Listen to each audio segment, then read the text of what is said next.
Welcome back to the Loss Prevention News Network. I'm Joe LaRocca. I'm here with co-MC Amber Bradley, who's going to introduce our next guest. Ed Wolfe.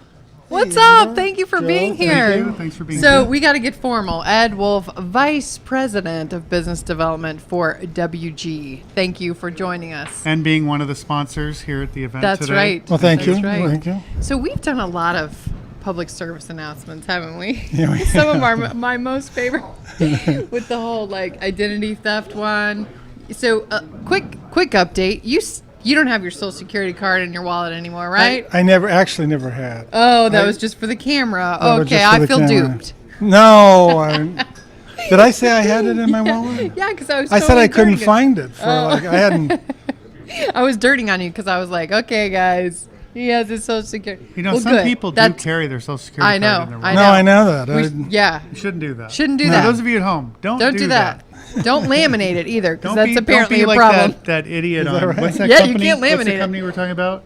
The Privacy Guard? No. Oh, LifeLock. LifeLock. Don't be like the guy. Don't be there like the guy at that put his LifeLock. That was social- really a that was bonehead dumb. marketing campaign. You saw that. He drove around with the did. billboard of his social. Yeah, I mean, Joe come on. gave his out earlier. So if you didn't hear it, rewind your episodes. Is that right? It's true. It's Watch true. all the episodes in great detail. That's Pay close right. attention. You might hear nothing. Something. Yeah, there's numbers. It's intermittent. It's like playing a backwards record. Anyway, so before we get way off track, let's get an update on WG and what's going on, and specifically the ninja, because I always like talking about, I just envision one of those little mini ninjas in there, the karate chopping a shoplifter's hand.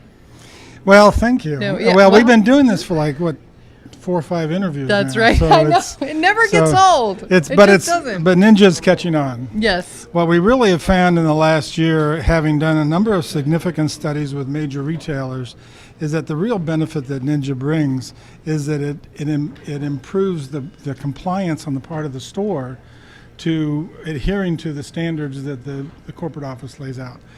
When you put on a more difficult security tag, the compliance goes down. When you put on a simple one, it goes up. And therefore you get better protection. And I think that's what's driving the superior shortage results. So the ninja is super easy to put on, is what you're saying. Super easy to put on and super easy to take off. Oh, good. Well, you know, and you can't. And if you try to attack it, it'll alarm, and so it has the same effect as someone else in cutting wires that don't exist and all that. So kind of super easy to take off for those that are supposed to be taking it off. at point of sale. Yes, to be clear. Yeah. Right. Yes. All right. So what else going on with WG? We got an update on the Ninja. You guys have any other exciting news going on? But you have, a session with Sit Down with Gus. I did. So you can refer back to that. Yes. Because we talked about a whole bunch of stuff this morning. Yeah. But the biggest news, we're thanking you for your sponsorship. Well, thank you. And it wouldn't be the LP hot seat if Joe didn't have a couple hot seat questions for you. Just saying. That's how we roll. You know, he's not only looking at, he's leering at. me. Yeah. I don't know. I'm like foaming at the mouth to ask Yeah, these yes. questions. Well, here we go. But Makeup. Yeah. exactly. Unlike past years, I want to spend a little time, since you have experience in the industry, you've worked with so many senior leaders today, but you've also been a mentor to many across the country. Mm-hmm. If you had to rewind your career and think back, I was going to use when you were little Eddie, but when you were young in your career, what advice would you give the younger version of yourself that you value today? First of all, calling me Eddie gives me a flashback of some nuns or something. So, that's a very The kind scary, with rulers very that smack scary your deal. hand? Rulers That and does hurt. Chalk boards. Anyway, the advice I would take is that when I started out, the retail market was extremely stable. We were coming behind a whole group of former FBI, former cops that were new security directors that didn't know retail at all. Security directors, Yeah. operative. Yeah, the security directors. They didn't know business at all. It progressed all the way through the whole loss prevention phase. It's in the asset protection phase now. But but what people have to recognize is, they did a session on it earlier with Gus and Mark Stindy, is that everyone in this business has to be very flexible and has to think outside the box in terms of their own job, because everything is is constricting, Right. and the jobs are going away. Once you get a job elimination, it goes away forever. Right. And so if you're not thinking about going to a possibility of going to a 7-Eleven or a Dunkin' Donuts or something like that, then you're going to be out. You're going to be out on the street. Right. So your advice, if I'm hearing correctly, you're saying expand your horizons. Don't think because you're in an apparel company today, you should look only at apparel jobs, that there's a world of other retail sectors to look at. Well, yeah, if you're in a specialty store, you should be looking at department store, you should be looking at big box, you should be looking at anything that's really available, because if you're good at protecting something, you can protect whatever you need to protect. When I went from department stores to Home Depot, completely different change in terms of style and protection. But when it really came down to, once you got to learn the business, you're back to protecting again. So it's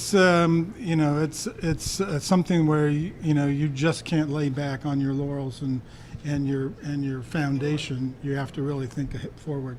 And so what attributes are you looking for in the executive of today, moving up through the ranks? What types of focus skills should they have, do you think, in there?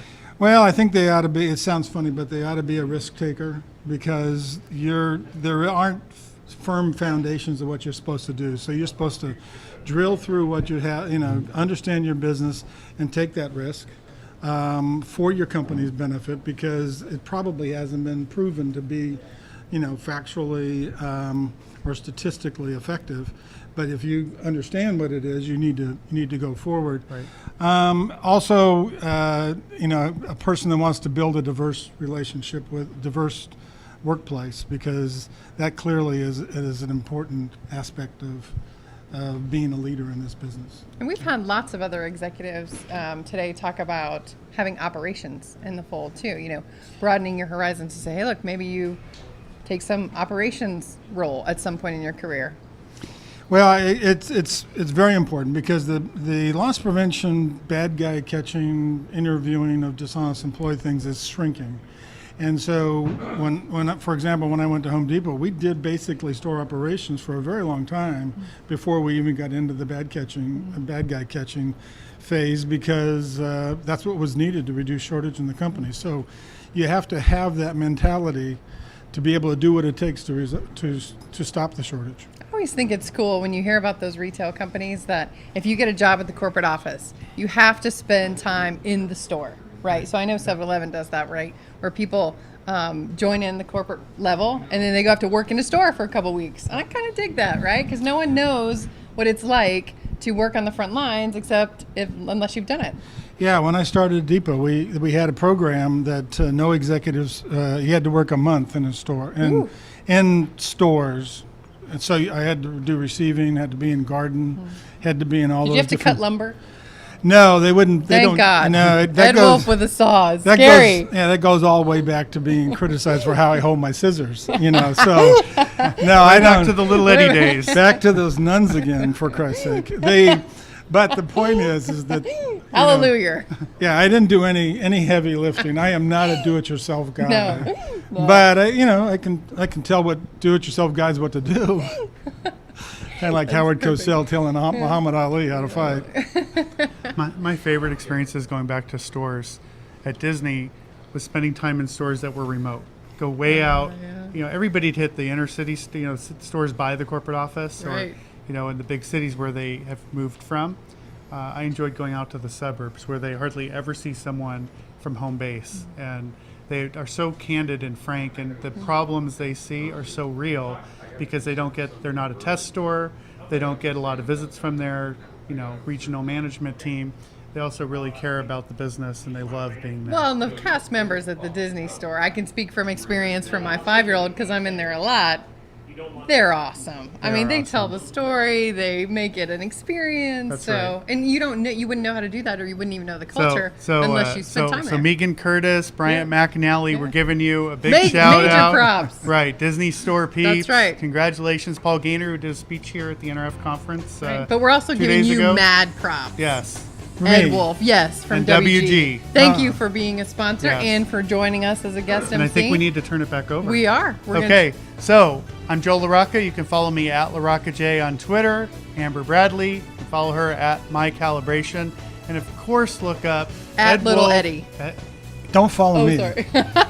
Look him up, but don't follow him. Don't follow Ed him. Wolfe, WG Security. Thank you for tuning in, and we're turning it back over to Gus Downing right now.